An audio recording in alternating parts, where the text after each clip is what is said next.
বাজারে এত স্মার্ট ওয়াচের মধ্যে আমার হাতের এই স্মার্ট ওয়াচটা ক্লেম করতেছে বাজেটের মধ্যে আপনাকে 30 ডেজ ব্যাটারি ব্যাকআপ দেওয়ার।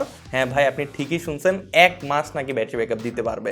এই স্মার্ট ওয়াচটার ডিসপ্লে দেখে আপনার অ্যামোলেড মনে হইতে পারে, বাট এটা অ্যামোলেড ডিসপ্লে না। এটার মধ্যে 2.01 ইঞ্চেসের একটা TFT ডিসপ্লে ইউজ করা হয়েছে, যেটা যথেষ্ট bright, vibrant and colourful. Introducing Proton FlexFit Max. Smart ওয়াচটা কাইন্ড অফ রাগেড ডিজাইনের সাথে আসে, সো রাগেড ডিজাইন হয় স্ক্র্যাচ পড়ার চান্সটা তুলনামূলক অনেকটাই কমে যায়। ইউআই অনেক বেশি ছিল, কোনো ধরনের জার্ক ছিল না। Health related features like heart rate monitoring, blood oxygen monitoring সবগুলো ফিচার্স আপনি পাচ্ছেনই। তবে ভালো কথা হচ্ছে ফিচার্সগুলো নিয়ারলি অ্যাকুরেট কাজ করতেছিল। কল করা যাবে, মেসেজগুলোও দেখতে পারবেন। এই ওয়াচটার স্ট্র্যাপটা আমার কাছে অনেক ভালো লাগছে। ম্যাগনেটিক স্ট্র্যাপ হয়, কোনো প্যারা নিতে হয় না, জাস্ট স্ট্র্যাপটা উঠাবেন আর এভাবে ছেড়ে দিলেই লেগে যাবে।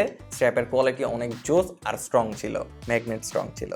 IP68 এর ওয়াটার সার্টিফিকেশন থাকায় স্মার্ট ওয়াচটা আপনি পানিতে চুবাচুবি করতে পারবেন, সুইমিং পুলেও টুকটাক সুইমিং করতে পারবেন, বাট একদম বেশি নিচে গেলে আবার প্যারা খাবেন। 1000 mAh এর বড় সড়ো ব্যাটারি রয়েছে, সো প্রোটন বলতেছে এটা থেকে আপনি ওভারঅল 30 ডেজের ব্যাটারি ব্যাকআপ পেয়ে যাবেন। মানে একবার চার্জ দিয়ে আপনি 30 দিন এই ঘড়িটা ইউজ করতে পারবেন, এর মধ্যে আপনার চার্জ দিতে হবে না। 3 মান্থসের অফিসিয়াল ওয়ারেন্টি সহ প্রোটন ফ্লেক্সিট ম্যাক্স ওয়াচটা পাওয়া যাচ্ছে 2450 টাকায়। এখন ওয়াচটা যদি আপনার ভালো লাগে এবং আপনি যদি অর্ডার করতে চান তাহলে ঘুরে আসতে পারেন ভিশন এম্পেরিয়ামের আউটলেটে, আর যদি অনলাইনে পারচেস করতে চান তাহলে ভিজিট করতে পারেন অথবা .com-এ। সালামু আলাইকুম।